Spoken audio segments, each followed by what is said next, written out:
Mirëmëngjesi, ju përshëndesim. Mirëmëngjes. Mirëmëngjes të gjithëve, është fundjavë, do të gatuajmë sot, do të kemi mundësi edhe kënaqësi dhe privilegjin gjithashtu të kemi në program ditën e sotme një njeri që i ka dhënë shumë artit të baletit në vendin tonë, ka qenë një solist i parë i teatrit të operës dhe baletit, koreograf, tashmë ta njohim krimtarinë e tij në poezi dhe në romane, do të vi në programin e Reze Dielli, profesor Llaqi Nako. Kështu që një intervistë shumë emocionuese ku ke çfarë mëson nga këta njerëz me thinja që kanë jetë të tërë që kushtojnë artit dhe që janë aq modest dhe mençurakët tanë sigurisht që duan më shumë vlerësim dhe mirënjohje edhe nga institucionet.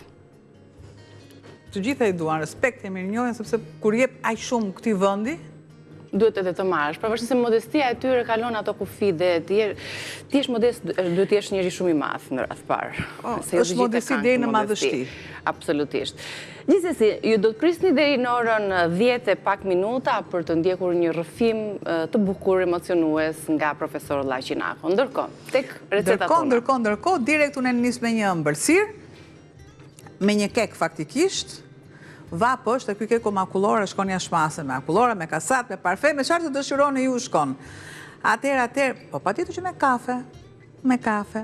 Po, kemi këtu lavatën, madje duhet ta ndezim pas ekspresin. Sepse nuk kam pinë mëngjes, patjetër me kafe. Me çaj patjetër, por të nisim shpejt që të jemi gjithmonë në një kohë, të jemi në një vi. Atëherë kam shalqi. E kam prerë në kubik dhe e kam lënë që të kulloj lëngjet. Me që unë e kisha një shalqi dhe duhet që çdo pjesë të shalqit unë ta zauroj. Kam miell që e shtoj direkt. Shtoj pluhurat e thata.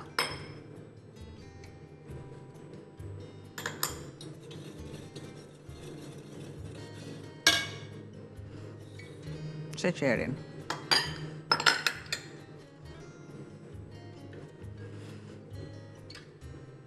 Pak sheqer dhe pak mjalt. Një kek me shalqi. Jemi duke përgatitur për anvisat tona, duke qenë se gjithmonë më shohim faktit që të ushqemi sipas asaj çka sezoni na ofron, sepse është dhe më e lehtë për këdo.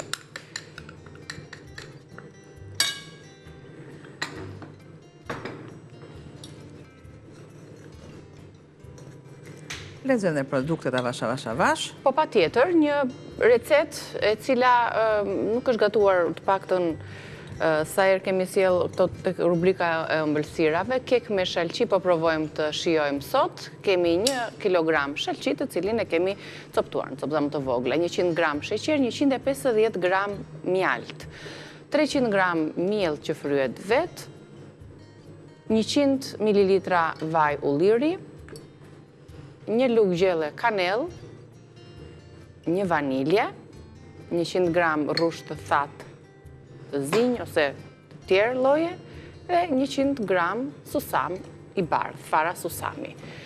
Kemi shtuar përbërësit duke i miksuar, i përzier ato me njëra tjetrën.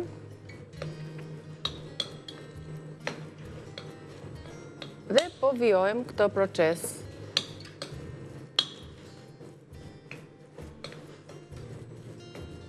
derisa të krijohet ai brumi i duhur.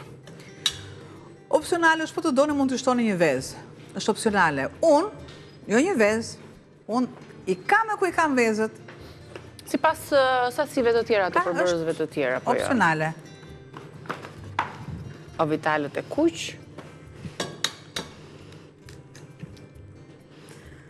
Përse është opsionale? Sepse gjithçka ka dhe një sqarim. Sepse unë kam vetë farina hap që fryhet vetë. Unë kam përdorur të kuqin, po të doni mund të përdorni atë portokallin, të verdhën, këtë dëshironi ju. Mjafton që të jetë farina hap. Po nëse nuk është farina hap, mund të përdorni edhe tjetrin duke shtuar pluhurat e tjerë. Pluhur pjekës.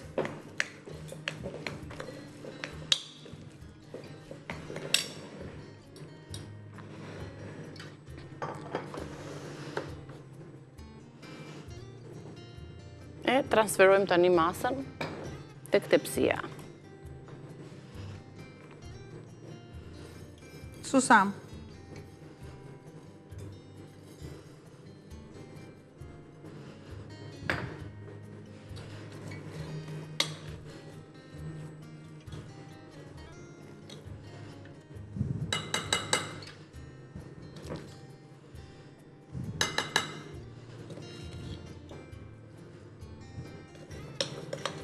Pra, duket që është një masë brumi e plotë, jo nga ato të rrjedhshme që bëjmë kekun, po pak më e plotë si masë brumi.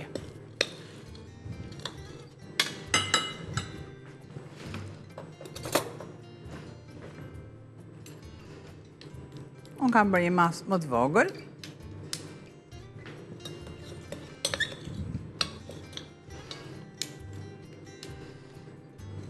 E largojmë këtë. Edhe pak ullë të lutem, Moniki. Po. Këtu.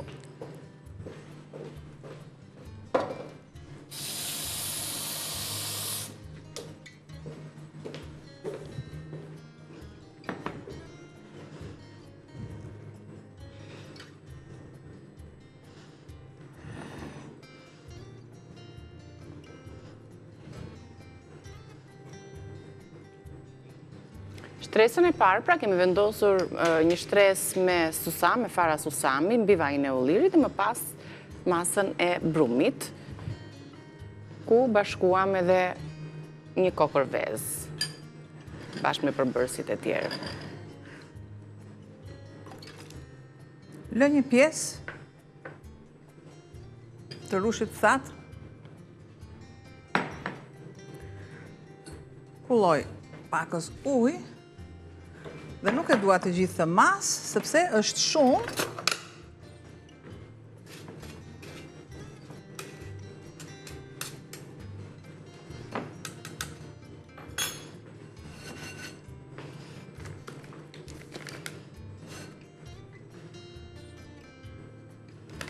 Dhe në qik mjellë se i përthith lëngjet e shalqinit.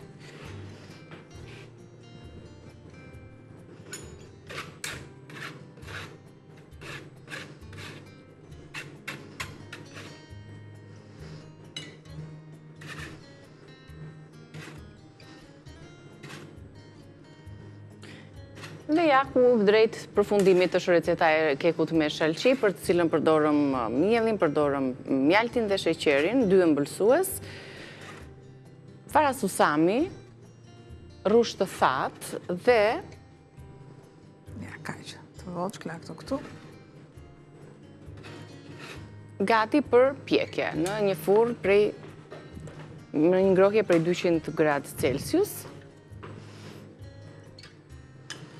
I zbut ujë më mirë kështu këto kokrat e rushit të thatë. Mund të vendosim me një lugë që është me vrima. Unë tani faktikisht nuk e mora.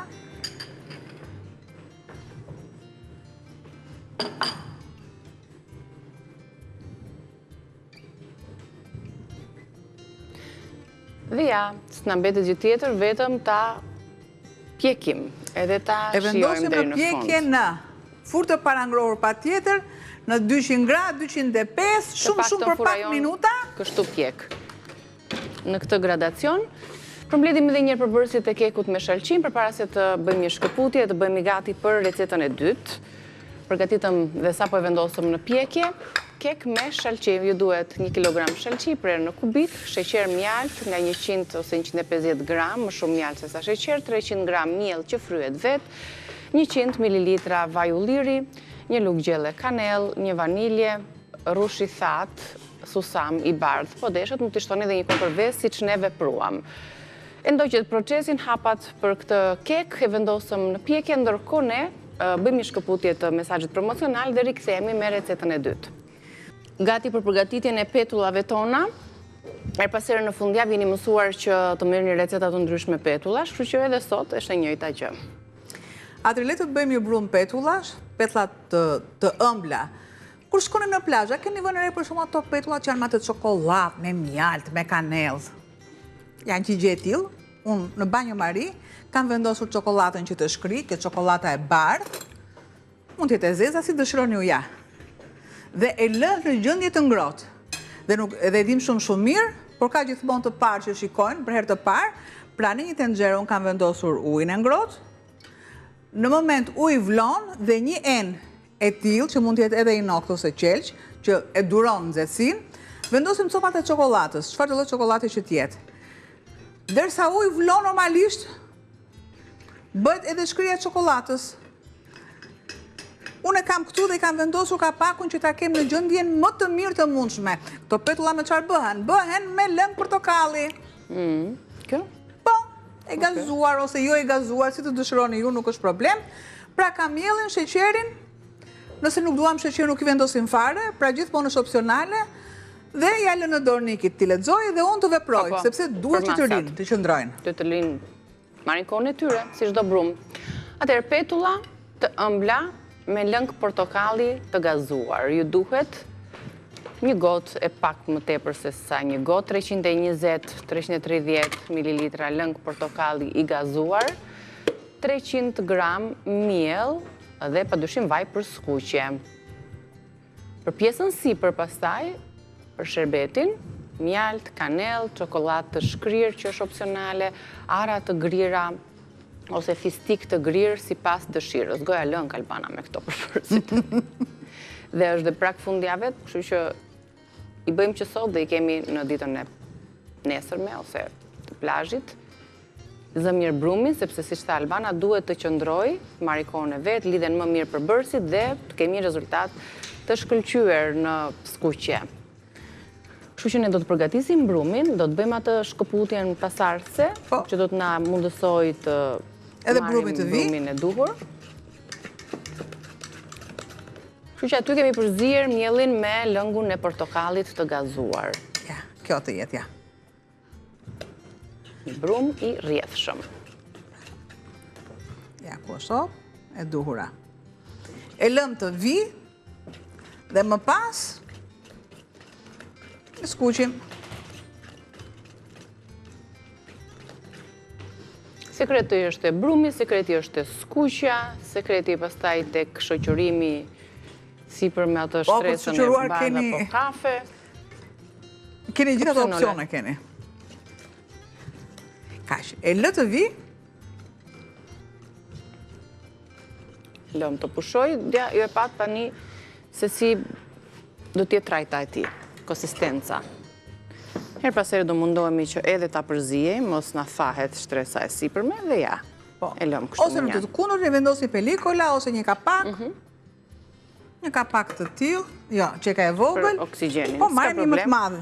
Unë t'i vëmë mëndshme duke e trazuar her pas here, e duke e përzier mirë. Atëherë. Prekim pak edhe pak nga receta tjetër, se recetën e brumit të petullave po e lëm pak më njanë. Për të kaluar tani tek receta tjetër. Jam je pa të kemi kunguj. Kungulleshkat që janë në kulmin e sezonit, si kundër edhe shumë perime të tjera. Një nga sezonet më të pastra me fruta perime, ku ne zgjedhim nga një prej secilës për t'i bërë bashkë ose për t'i gatuar. Ja ta kaloj këtu pak poshtu dhe kam kungujt që i kam prerë në unaza dhe i lëmë njanë. Do të shtoj pak vaj skuqje. Pjesën tjetër të tult do ta marrë të kaloj në skuqje. Tu kam vetëm enët bosh mos me hiq. Do të shtoj direkt kungujt.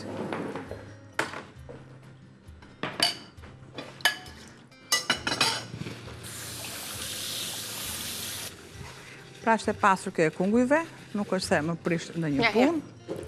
Si ishte pak me miell. Leti jetë e lagësht, s'është problem, leti jetë e lagësht. Do të shtoj masën e kosit. Derisa të kem procesin e duhur të... Do të shtoj krem djathi.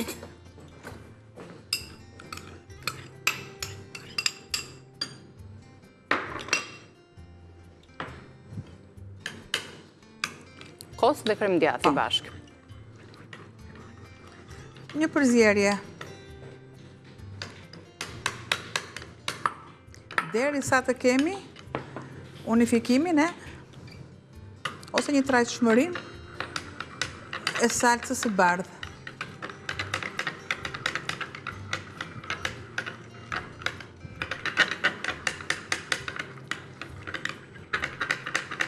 Një krem që i shkon shumë do këtyre perimeve tani të sezonit të pjekura, kur ne i skuqim i pjekim, apo këtyre qofteve me perime, apo qofteve të tjera lloje që kemi sjell, kur kemi thënë që shoqërohen shumë mirë me një salcë, me një krem të bardhë. Ja, ky është. Kemi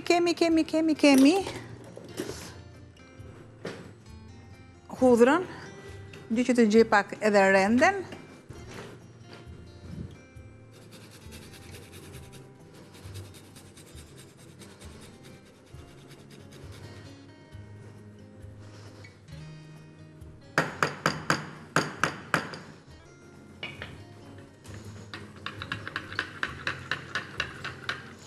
Do të shtoj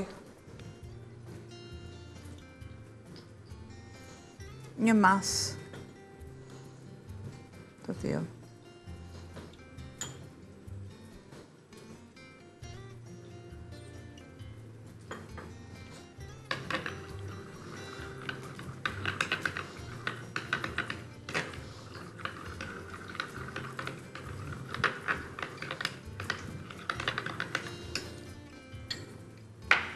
Pak limon.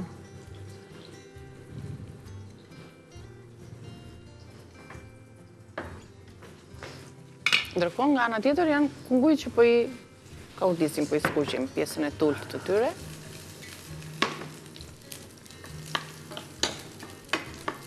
Pra, le të më skuqen si duan, sepse do të kalojnë në pjesën tjetër.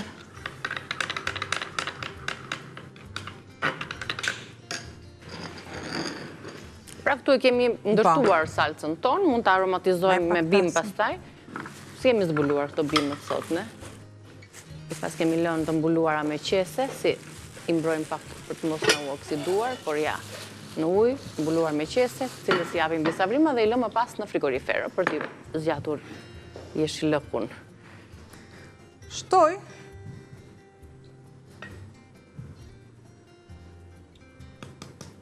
mielin. Pjesën e hudhrës së grirë.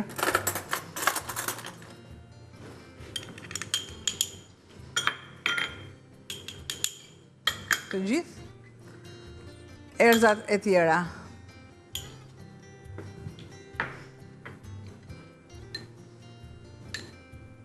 Edhe një qikë parmigiano, djathë të grirë, parmigiano.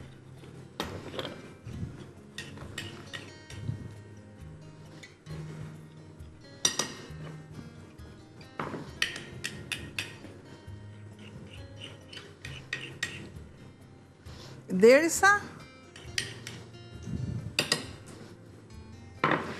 ta kemi të duhur, marr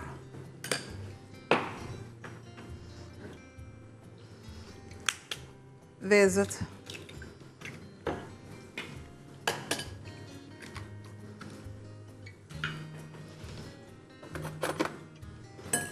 I rrah me pak vaj dhe pak krip.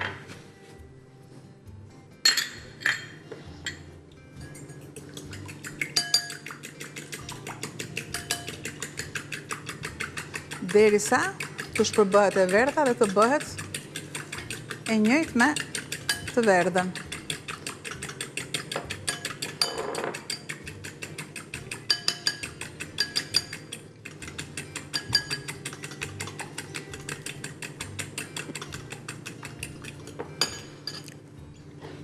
Aty do të zhyten këto kungujt, që ke prerë. Do të zhyten kungujt, po. Për t'i bërë më krokante. Pra, tek mielli shtuam piperat, kuq të zi kripën, edhe madje edhe parmigiano, djathë të grirë imët, në mënyrë që edhe pjesët krokante të shijojnë më shumë, të marrin një pamje të tillë, të dukur. Marr pak blenderin këtu, unë edhe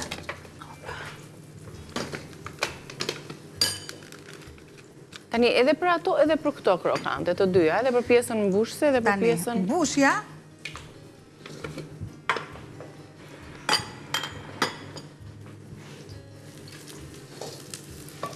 do jetë një sekundë me dorë.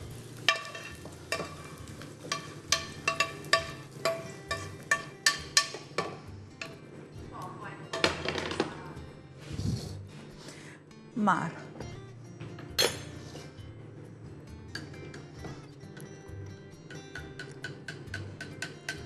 Ndjekim çdo proces nga afër që të mësohet mirë nga anvisat, pra përveç se kremit ne shtuam aty edhe kungulleshkat e thekëruara. Mos e largo fare, unë them që asgjë në kuzhinë mos të shkoj dëm.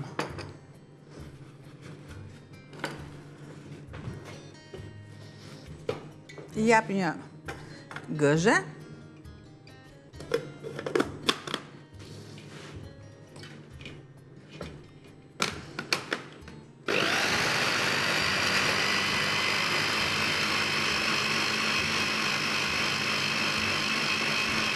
Sikurse dhe bim aromatike.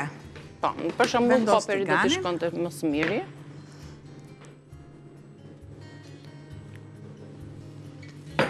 Të nxehet. Kemi koper, nenexhik, majdanoz. Do t'i bëjmë të përzjera të gjitha, apo do t'i shtojmë vetëm njërën nga? Majdanoz, koper vetëm. Lëre në vendin e vet. Edhe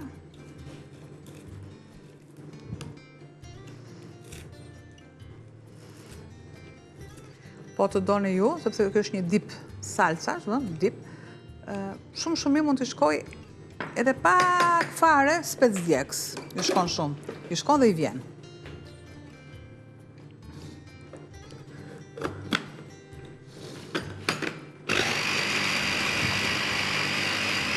Si salë, duke qenë se ka një konsistencë të pranueshme, mund të jetë edhe për ndonjë fet buke, se ka dhe kremin e djathit, pa shos të trash. Ka këtë mbushën e turp të pjekur të kungulleshkave, bimët aromatike. Dhe le të marr një salciere tani për ta servirur pjesën e salcës. Ndërkohë ne, gjatë publicitetit, le t'i vendosim kungulleshkat. Jo, mirë është edhe kungulleshkat të qëndrojnë pak kështu, unë sa t'i kaloj në miell dhe filloj në skuqen. Pra i kalojmë në miellin e përzierë me pluhurat e tjerë dhe në vezë, qëndrojmë pak dhe më pas i skuqim kungulleshkat, më pas për ti servirur këtu tek kjo salca aromatike shumë e shishme që ka brenda, sot është e re tek kjo salca. Këtë pjesën e tulit të kungulleshkave ne e kaurdisëm, e thekëruam dhe ashtuam brenda salcës, të cilën e kaluam përsëri në këtë miksimin në blender. Kalojmë në publicitet, rikthehemi përsëri më pas.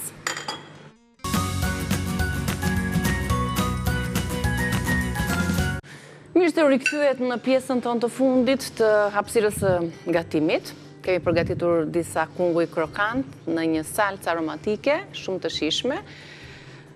Jemi në këtë fazën tani që po i skuqim pjesën tjetër të kungulleshkave, të prera kështu në unaz. Edhe njerë për i theksoj pjesa e mbushjes, është skuqur po ashtu dhe më pas është përzier në salcën kremoze të bardhë. Të lyera fillimisht me miell. Pra, kalon në miell, vezë, galet. Mielli dhe galeta normalisht janë me erza. Galeta është me djathtin, sikurse dhe mielli, dhe erzat e tjera kanë kaluar tek mielli. Nëse ne shohim që nuk ka marrë mirë masa e kungullit, atëherë e vendosim edhe një herë tjetër në tek veza. Unë këto i largoj, sepse nuk kam më për të bërë të tilla. Është pjata e fundit. Dhe ja, do të zhysim, të provojmë shihen me ngjyrje në këtyre kungulleshkave, për shembull një e tillë. Mund të lyen rreth e përqark dhe mund të shijoj.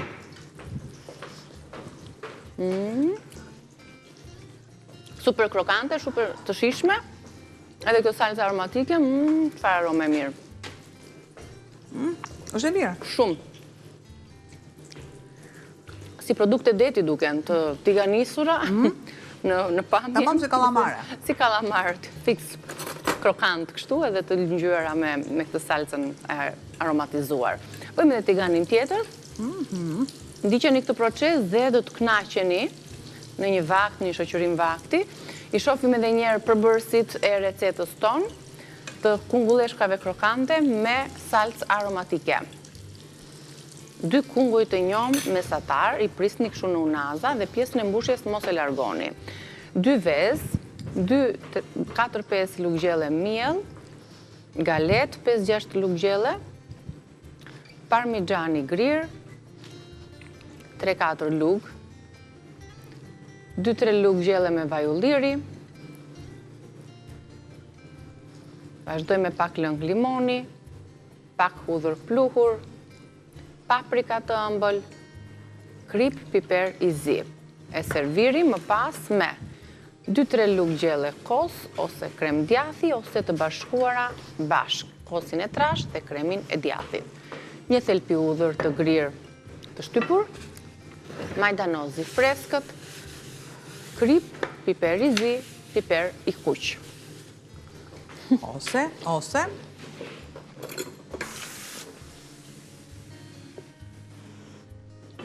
Ka ndalë shumë të shishme. Unë bëjmë dhe një servirje të duhur. Një shtrat salce.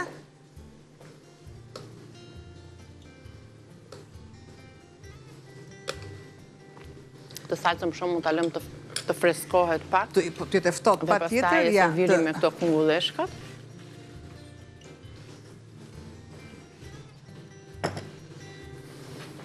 Ditë të them që kanë dalë të shkëlqyera.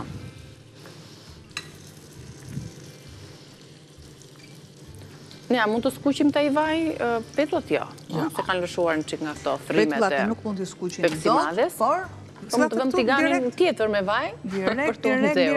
O palaceja. Sa të bëhet vaj, ne? Vazhdojmë t'i përzijemi dhe brumi ka qëndruar mjaftueshëm për të na dhënë kënaqësinë të skuqim petullat. Po të duhet të bëhet edhe vaj mirë.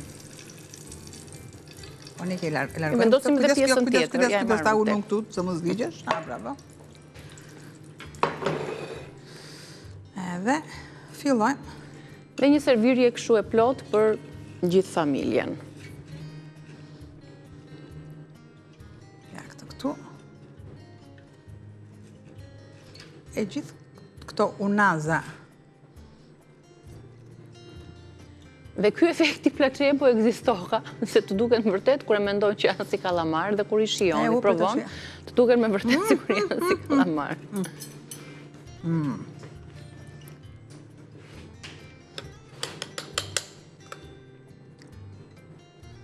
Dhe një mbulim të plot me kremin.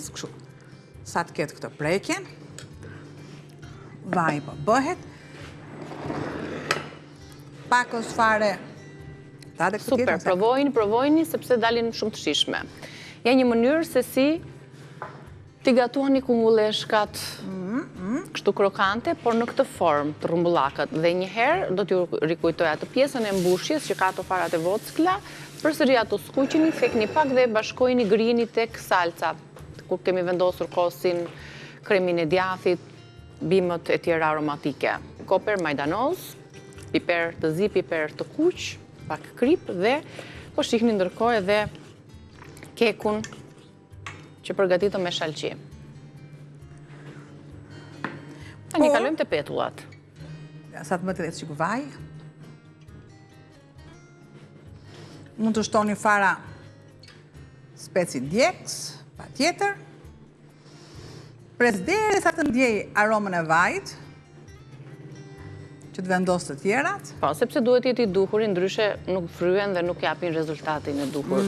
Kemi gjë tjetër. Faktikisht kishte edhe një recetë tjetër, por koha nuk më doli që kështu.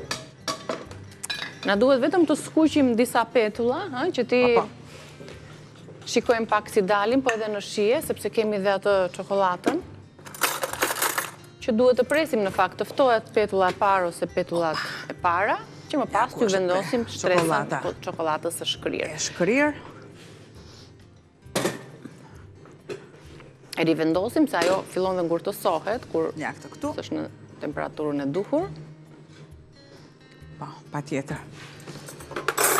Më duhet edhe një luk tjetër këtu, po. Bollshëm duhet të ketë vaj, që të zhyten petullat.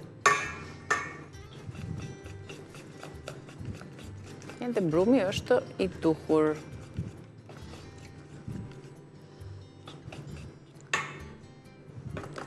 E di që nuk është akoma. Ja ta bëj provë. Dale? Në më thosë si thamë ne, a i tigani parë është në provësat në nxehtë vaj. Jo, duhet jetë vaj i nxehtë. Që më pas të ulim temperaturën e duhur në nivelin që do skuqen të tjerat, por ja dhe ne 2 minuta kemi kohë. Edhe 2 minuta kohë, po, mime se do... Duam që t'ju tregojmë 2-3 parat, anvisave tona. Pasi do t'i skuqim nga të dyja anët, do t'i zhysim më pas tek çokolata e bardhë, mund t'jetë çokolate zezë, mund t'jetë ndonjë opcion tjetër për t'i servirur ato. Ti të themi që janë të duhurat kur ne i marrim me vete në plazh për shembull ose kur konsumojmë një mëngjes. Janë të ëmbla. Ja të shohim. Sot.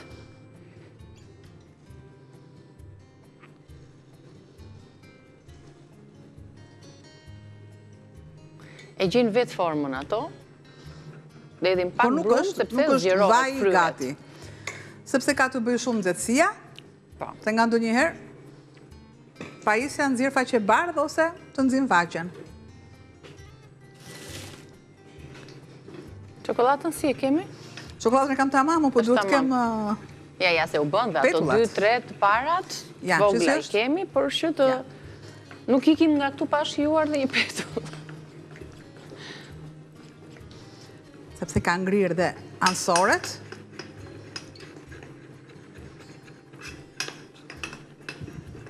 Nëse ne shohim, pra masa duhet jetë e rjedhshme, vaj duhet jetë i nxehtë, që ne kemi mundësi, shiko, nuk është gati. Adrakadabra. Është me ëmbëlsinë e dur, për ndërkohë. Si realizuam brumin, ne? Se njëri doli me një figurë të çuditshme, nuk arrita shquaj mirë, ajo e dyta e mesit.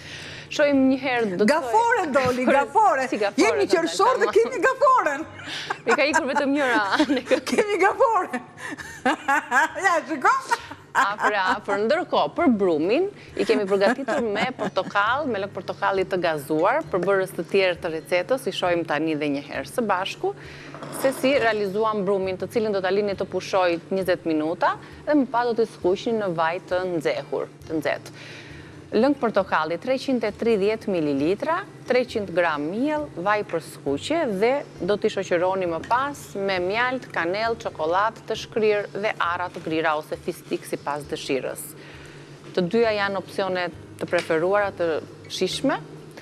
Ndërkohë ne duhet të largohemi, vazhdojmë t'i skuqim dhe pse jo, anvisa do të kenë mundësi edhe në YouTube në atë foton e madhe ose në rrjetet sociale ku na ndjekin të shohin se si do t'jetë rezultati i këtyre petullave të ëmbla. Pra, tigani parë është i turpit, i dyti është amam i duri, ose është i zonjës vetë që i ha, i dyti është i duri. Nuk patëm do t'a tregonim dhe të dytëm, por ja që fluturon koha. Ju pres pas fleshit informativ sërish në Reze Dielli. Të lumë shinduar fundjavë të bukur, shihemi pas pak së bashku.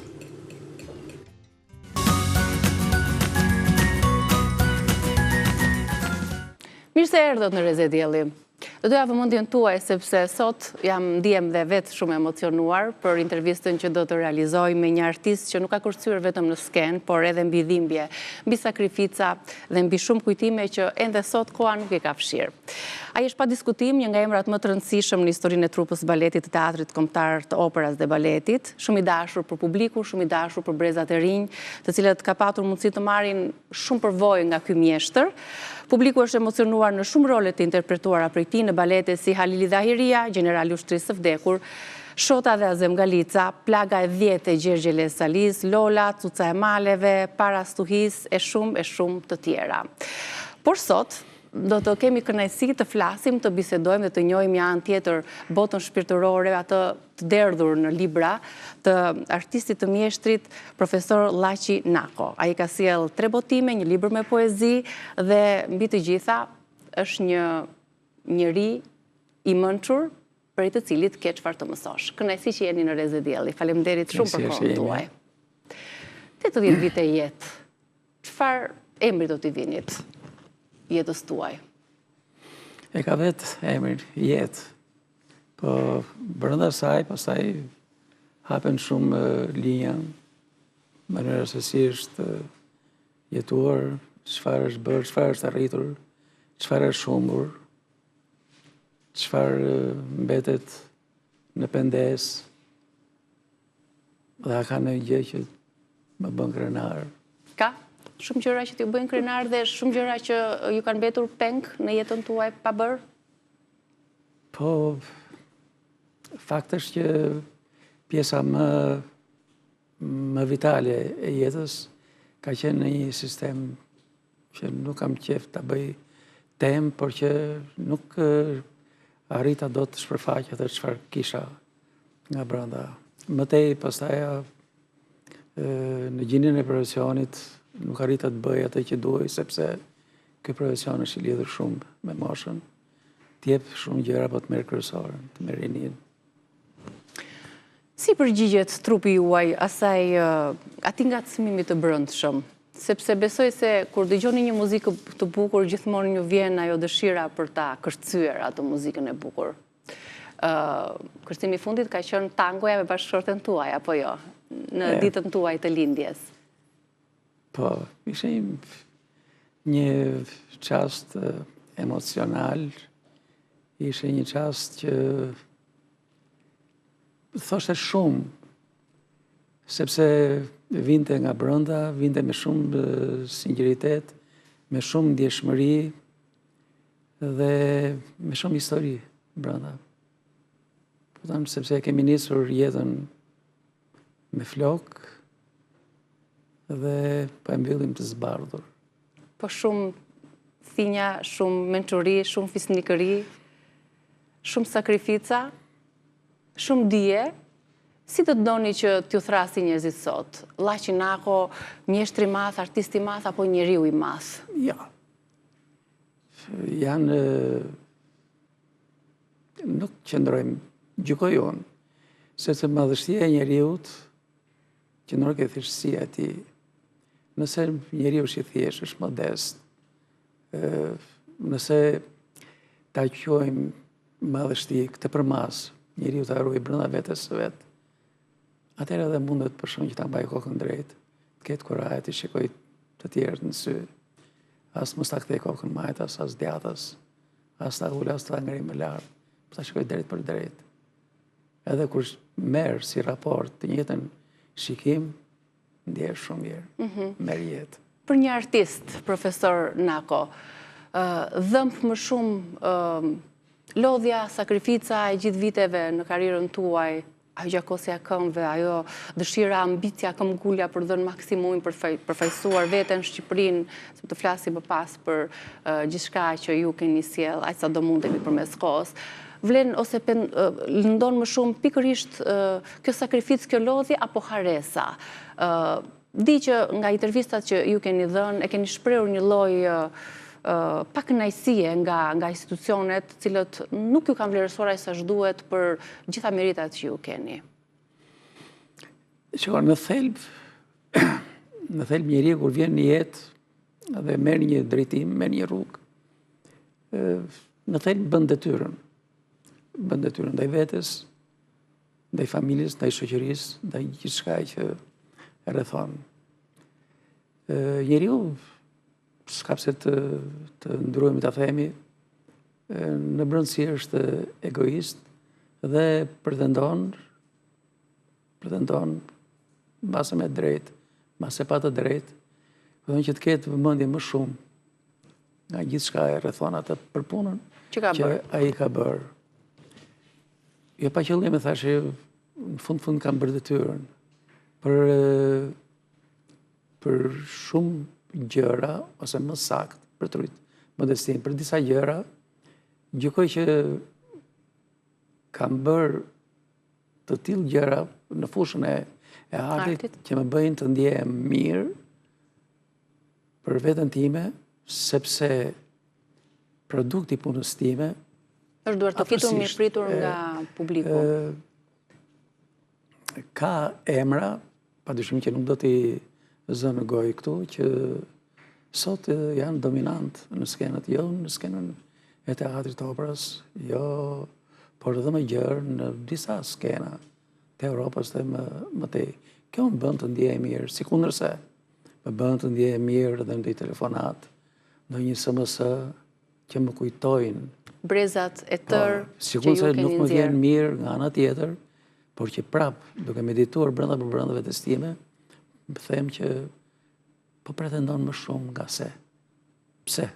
Sepse jeta ka të tillë dinamik që s'ta kanë ngjen në thonjza. Absolutisht është detyrë ta kenë ngjen në fakt, profesor, institucionet për t'ju dhënë meritën që ju meritoni për kontributin që keni dhënë. Dhe ndoshta kjo duhet të jetë një thirrje për të gjitha institucionet për t'ju vlerësuar për gjithçka që ju keni dhënë për artin, për baletin.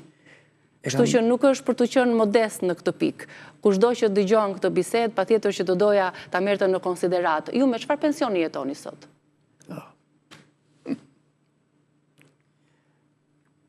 Më hap një temë që po të folur. Më dhemb.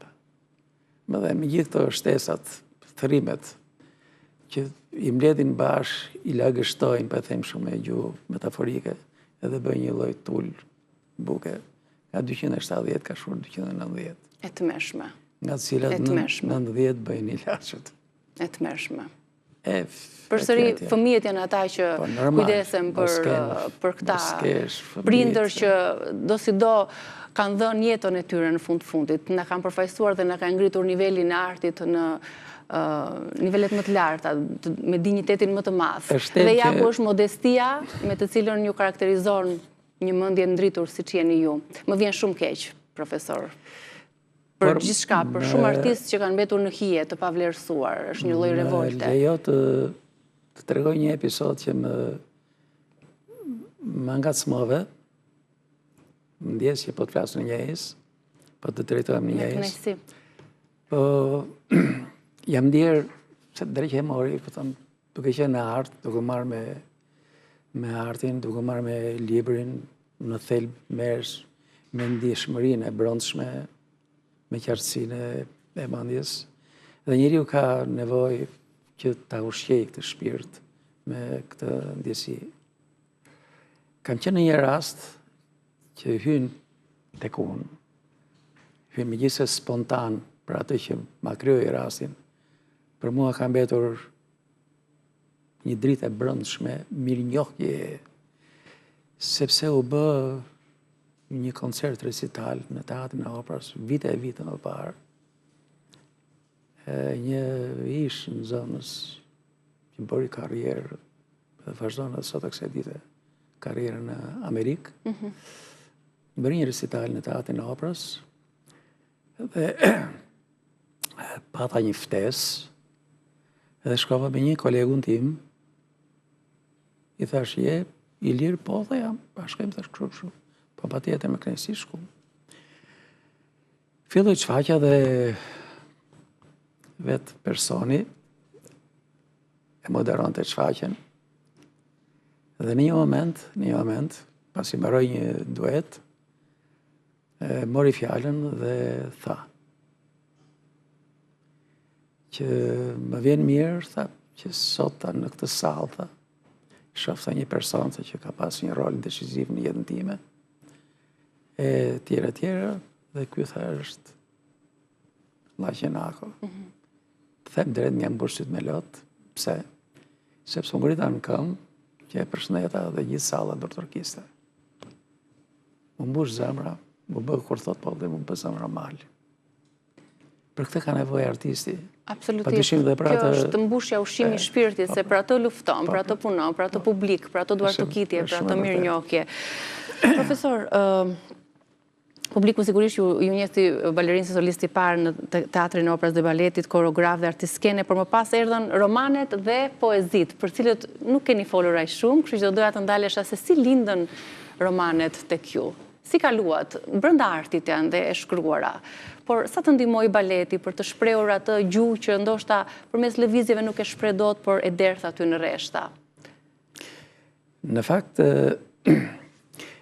libri ka qenë dashuria ime e parë, dashuria ime e vërtet. Dhe me vërtet, sepse njeriu shpesh kujton, por nuk. Mua më ka shoqëruar libri, sepse në kohën për të që jam i moshëm në kohën time, kur isha në hapat e parë të jetës, asgjë s'kishim përveç librit. Por shqyqër kishte botë time të vazhdueshme, të larmishme. Jeni lidhur me letërsinë ruse. Po, veçarisht letërsia ruse, me autor të mëdhej. Dhe ajo që them, ose që duhet të them, është që në atë moshë ka filluar të imitoj. Dhe shkallë, derisa arrita ke veprat e Shakespeare-it, të shqiperuara, jo të përkthyera, po të shqiperuara nga Fanoli, arrita dhe unë të vargëzoj, të guxoj, po gjithmonë brenda për brenda vetes time. Megjithëse ishim brenda vetes time, ato më ndikuan shumë në rritjen e një lloji ndjeshmërie për figurën artistike, për metaforën, për epitetin, për krahasimin, për një të figurat letrare, edhe provoja të shkruaja her pas here, dhe kisha krijuar, si më thënë, një fond të vogël, një komodin, se këto ishin biblioteka. Me poezi, me novela, me paragrafe? Me poezi, kam pas bërë një herë, një poem, madje kam bërë dhe një roman që po ta kisha këtu e ruaj, të shkruar me një laps kopjetiv, voluminoz.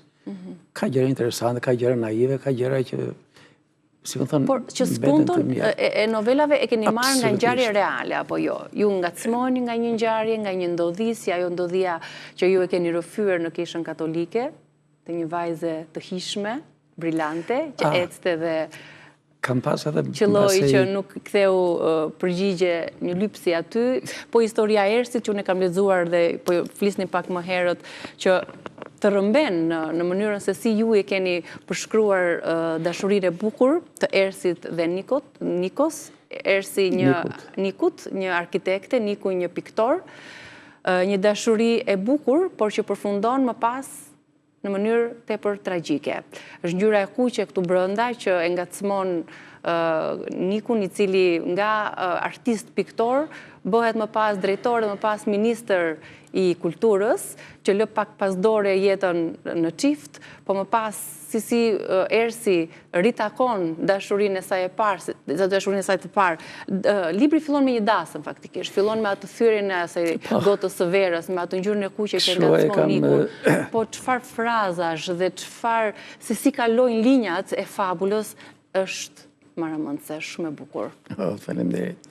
Po fakt shumë ndërtova një marrëdhënie shoqërore, e cila në kohën për cilën po flasim dhe që është shkruar, ishte një marrëdhënie e paragjykuar, sepse të shifje për shembull një djalë dhe një vajzë, 20, 21, 22 vjeç, në marrëdhëniet e herë pas që i takoheshin, flisin, bizetonin, ulshin, pinin kafe etj.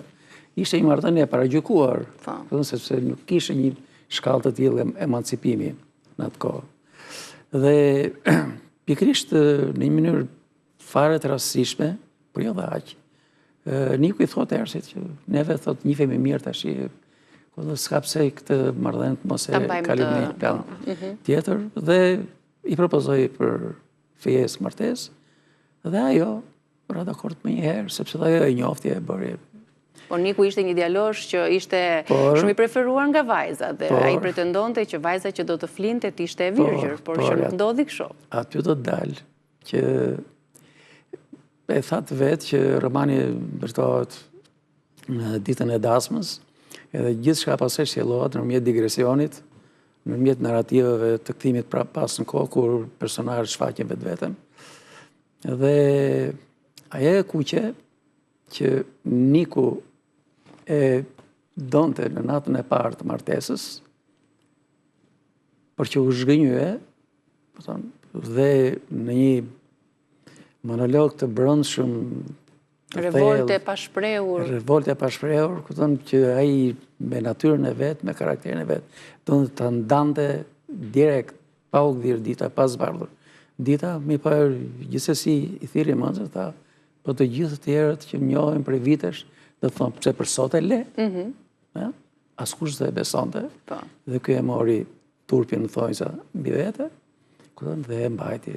Nga ana tjetër është ersi me histori tjetër të... Me histori tjetër, por që ajo ishte vajzë e pasur, vajzë me karakter dhe një jetë, nuk ndodhin gjithmonë gjërat vinë në një linjë të ashtu që do t'i ka përplasje, ka shgënjime, por ka dhe qëndrimet cilat të çojnë në rrugën e personalitetit, në rrugën e integritetit tënd, moral, shpirtëror.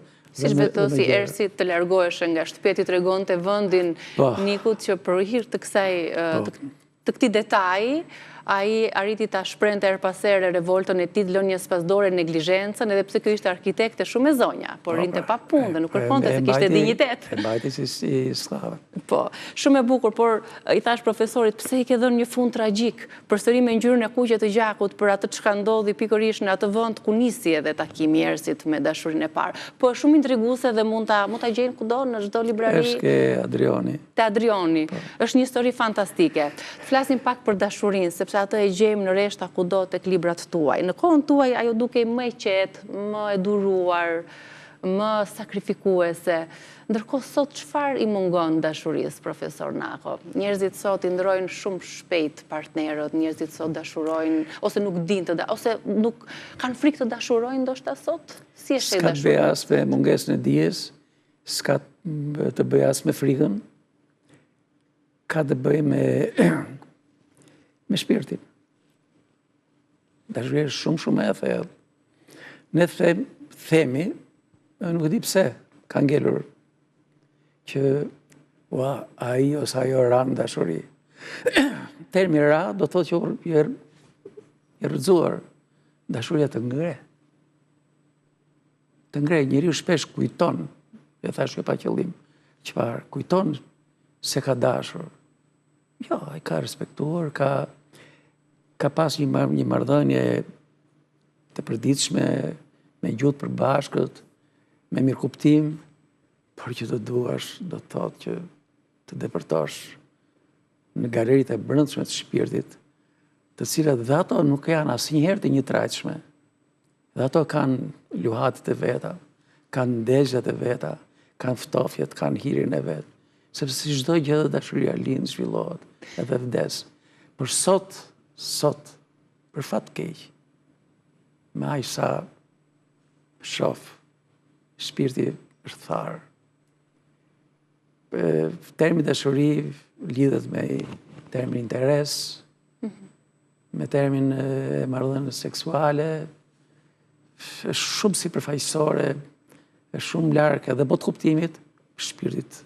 Jo, nuk i qasë. Fal, edhe profesionit tuaj, si balerin, kontakti me vajza, daljet jashtë, me radhë, çfarë ka mbajtur gjallë, fort, dashurin tuaj me bashkëshorten tuaj ekonomiste? Sa e ka kuptuar ajo profesionin tuaj dhe si ka arritur që kjo dashuri të jetë e zjartë edhe në ditët e sotme, se u kam parë teksa kërceni tango me zonjën tuaj, duke një të dashuruar si ditën e parë? Si ditën e parë, s'pu ta themi, pa çka se ajo dhe teksa e dëgjon tash për shumë do thotë, apo ky më nxori bojën.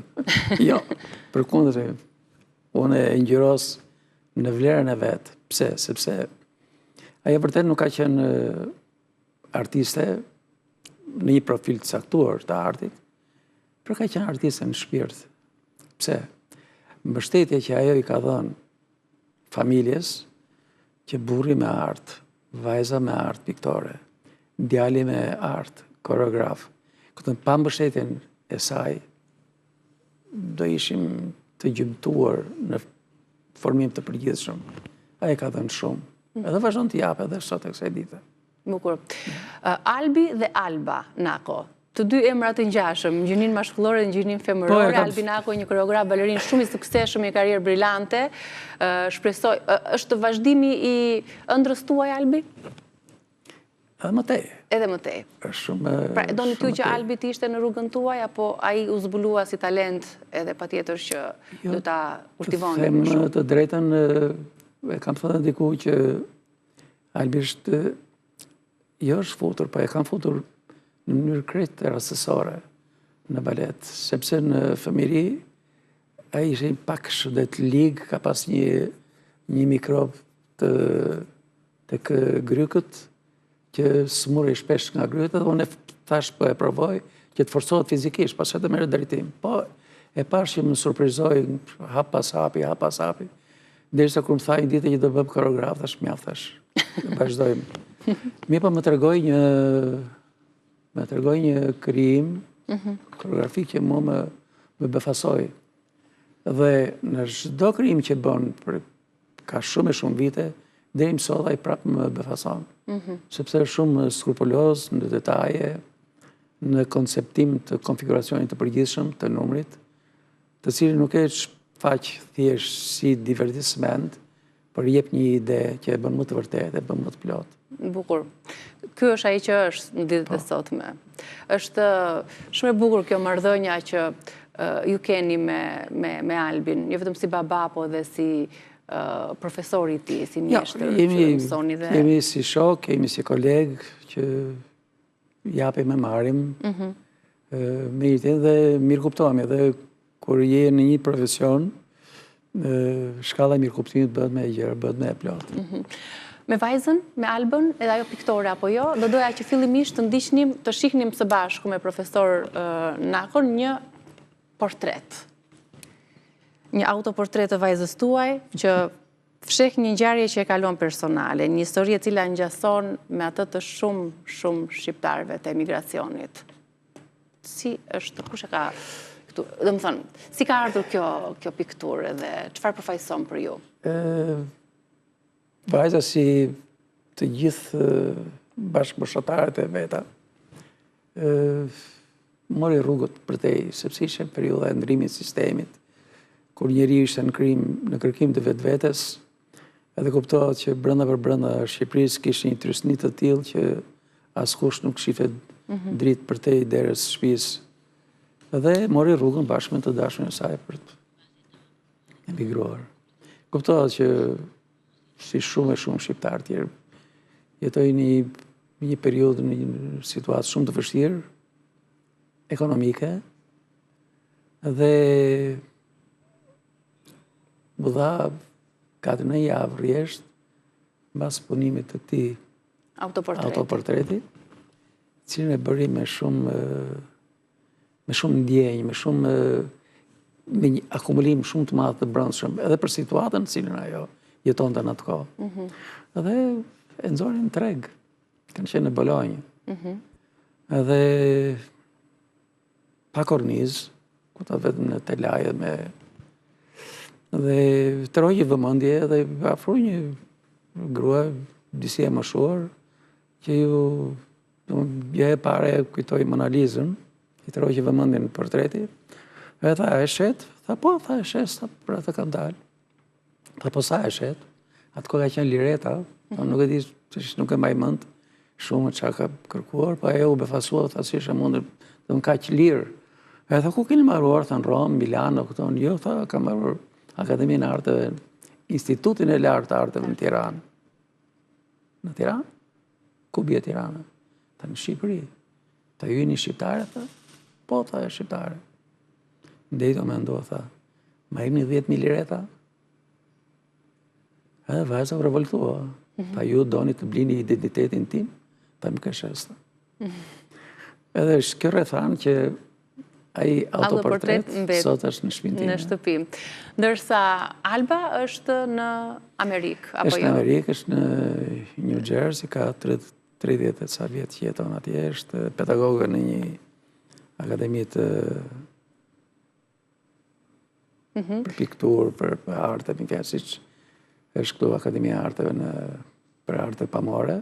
Ndërsa ajo ka dëshiruar që t'ju përcjell një mesazh sot. Kështu që le ta ndjekim bashkë. Ua, çfarë surprize. Bab, jam kaq krenare për ty që të shikoj sot këtu të nderuar dhe mbi të gjitha shpresoj që për ata që të njohin nga afër, ky vlerësim nuk bëhet për ty vetëm si shkrimtar, por bëhet për ty si një artist i vërtet që ke edukuar brezat të tërë, ke frymëzuar brezat të tërë duke përfshirë dhe ne fëmijët e tu. Por sot unë dua të të falenderoj si bia jote. ti nuk e qenë vetëm babai im, ke qenë mentori, shoku, miku dhe njeri me cilin nuk kam darë disa nga bisedat më të rëndësishme të jetës. Që kur isha adoleshente, bisedat tona për jetën, njerëzit, artin, shkencën, muzikën, ti një erudit i vërtet, frymëzues, nëpërmjet këtyre bisedave më ka ndihmuar që të njoh më mirë botën, por edhe veten. Disa nga historitë më të bukura që kam dëgjuar, ndonjëherë kanë qenë pikërisht tregimet që kam dëgjuar nga ty. Por përmes këtyre tregimeve unë kam ftuar në kohë, kam parë vende, kam njohur njerëz, kam parë një Shqipëri që nuk e lexon në librat e historisë. Dhe ndoshta pikërisht për këtë arsye shpresoj që një ditë ti do t'i hedhësh këto kujtime në letër. Baba, unë të falenderoj nga zemra për gjithçka që ke ndarë me botën, për të gjitha që ke ndarë me ne, për dedikimin, pasionin, shembullin që je. Të jam mirënjohëse. Jam shumë krenare për ty dhe unë të uroj jetë të gjatë, shëndet, lumturi deri në fund, kur mos ndalo së krijuari, kur mos ndalo së frymëzuari. Të puth me dashuri, me respekt, gjithmonë vajza jote. Alba, e bukur. Më prek. Emocionuat. Më prek. Çfarë ju ka mësuar vajza juaj Alba për ju si baba? Ndodh që kur fëmijët rriten dhe largohen, prindrit ndjen më të vetmuar. Jo, unë se kam ndjerë vetmin, sepse unë kam shkuar shpesh, edhe Alba ka ardhur shpesh, po thjesht çdo vit ne takohemi, bëhemi dhe unë edhe Albën, edhe Albin, këtë sado që ato janë në këtë moshë, ato kanë fëmijët e rritur tash. Unë i shoh edhe si fëmijë, po i shoh edhe si shok, edhe si shoqe në krah. Ndjem mirë sepse gjithë sakrificat që kemi bërë në jetë për të rritur këta fëmijë nuk e kanë shkuar dëm.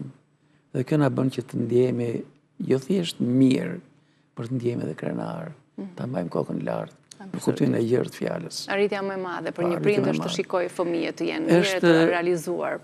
Libra mund të shkruash, mund të bësh, por të bësh fëmijë. Profesioni më i vështirë është ti je prind. Absolutisht. Ndërkohë, le të shkëputemi për pak publicitet, me të njëjtat emocione do të rikthehemi përsëri në bisedë me profesor Nakon.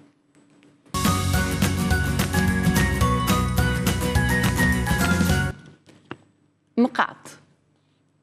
Tashmë që gjithçka është zhndëruar në hi, nën të, përse i trazon kongjit e zbeht? Të vehtmit të shmitar, kur digjeshim e bënim flak, unë dhe ti? Thëngjit e kujtimeve do shuhen, si të shuhen yjet kur del nata. Dhe hiri do ftohet si në faj, si që ftohen të vdekurit. Ti mos piko lot për mbi ta, se era e harrimit zor ta shpërndaj. Më pas, e dim të dy. Edhe në ëndra unë dam, jo se ëndrat nuk jetojnë gjatë, por gjithçka kishte ndodhur, s'ishte ndonjë mëkat. Një nga poezitë e përzgjedhura të librit Kur bulëzojnë sythat, për cilën studiuesja e letërsisë Klara Kodra ka cilësuar si një prurje me vlerë në letërsinë shqipe, të gjitha poezitë tuaja. Ju keni një të preferuar? Tash Ku ndjeni më lirë, te poezia apo te novela të shkruani? Tash ideja është që pavarësisht se kanë dalë, si më thënë, në treg, unë përgjithsisht kam shkruar për vete, prandaj edhe kam guxuar t'i përdor të gjitha si gjini, edhe novelin, edhe tregimin, edhe poezin, edhe romanin. Ndërtëm ka pëlqyer fabula, ndërtëm më pëlqejnë epigramet, aforizmat, paçka se janë shumë të vështira. Po janë produkti një akumulimit të brendshëm që në një moment saktuar shpërthejnë, dalin. Po. Shkruani shkurt, në mënyrë lakonike, është e vështirë të shkruash shkurt? Më kujton shprehjen e një politikani të hershëm që thoshe që po ju shkruaj gjatë, s'kam kohë të shkruaj shkurt. Është shumë e vështirë. Është epigrami që është një koncentrat. Fjala vjen. Mund të citoj. Thjesht për raport, me që lexova një nëse të kisha krah gjigant dhe t'i shtrija në pafundësi, globi do vendosja mbi gjoks dhe do mbillja në të dashuri, vetëm dashuri. Ose shumë e bukur. Sigur pas çdo rrudhe që kam, mos të më bënte prit vdekja, veç një ditë për të qenë i ri, gjithë rinin do t'jepja. Dëshirë e të gjithëve, kur vjen një mosh. Ose, vetëm e ne shqiptarët, më të ndodhë kjo çudi, të uritur në bollok dhe të ngopur në uri. Ose, sikur toka të ishte, deti të ishte tokë, dhe toka të ishte det, peshqit do të ishin llafazan, ndërsa njerëzit peshkaqen të vërtet. Shumë të bukura. Çfarë është duke shkruar profesori aktualisht? Poezi apo tregim, novel? Me çfarë jeni duke u marrë dhe a do të ketë, siç ishte edhe kërkesa e thellë e vajzës tuaj, një autobiografi të Llaqi Nakos? Është e vështirë shumë. Është e vështirë sepse kam tentuar dhe kam rënë kontradikt në konflikt me veten time. Sepse në mënyrë kështu spontane kam filluar të zbukuroj gjërat. Kam thënë jo, kjo s'është. Sepse çdo nuk mund të dalësh jashtë kornizës së letërsisë. Sepse tash jo biografi, o monografi, nuk e di, jam në dilemë të thellë dhe nuk e di arri apo jo. Është vetëm një ngërsh që kam dhe nuk e di nëse do ja plotësoj këtë dëshirë vajzës. Shpresojmë që po. Inshallah. Edhe që herën tjetër, pse jo, ta promovojmë në i të ardhme, kur ju ta keni gati në studio. Nuk, inshallah. Të falenderoj shumë për bisedën. Nëse do jepi një mesazh për artistët e rinj, cili do të ishte ajo? Cili do të ishte mesazhi? Janë, nuk e di, po mesazhi më i plot, më i qartë është që nëse në thelb, në themel të qenies, të konsciencës, të subkonsciencës njeriut, është dashuria, nuk do thoja që duheni jetën, duheni profesionin, përkushtojeni profesionit, sepse duke përkushtuar profesionit, hapet rrezja e dritës për jetën tuaj, për gjithë shka jepni dhe për gjithë shka merrni. Atëherë do t'jeni të plotësuar. Dhe padyshim leximi që do të ishte ushqimi i shpirtit. Në një botë kur të rinjt nuk arrin dot të shohin dhe të lexojnë deri në fund një status, jo më një libër për shkak të rrëmbimit që i ka bërë teknologjia vëmendjes, edhe videot janë të tilla, algoritmi është i tillë, gjë që ju e keni thënë dhe në intervista, është ngrënie e trurit. E avashtë. Është vërtet. Është një lloj skleroze pa moshë. Pa moshën e duhur, se në moshën time mund të ketë sklerozë. Po fillon ftofet, se kur ftofet interesi, ftohen gjithçka. Nuk ta jep inteligjencë artificiale kulturën. Ta jep në moment, kupton, dhe të vret ndjesinë e brendshme. Të vret kujtesën, nuk mban mend gjë. Pse? Sepse nuk e ke fituar me mund. E ke marrë, ta kanë dhënë. Gatshëm. Është fast food për trurin. Këndë e ha dhe edhe ambalazhin. Jo.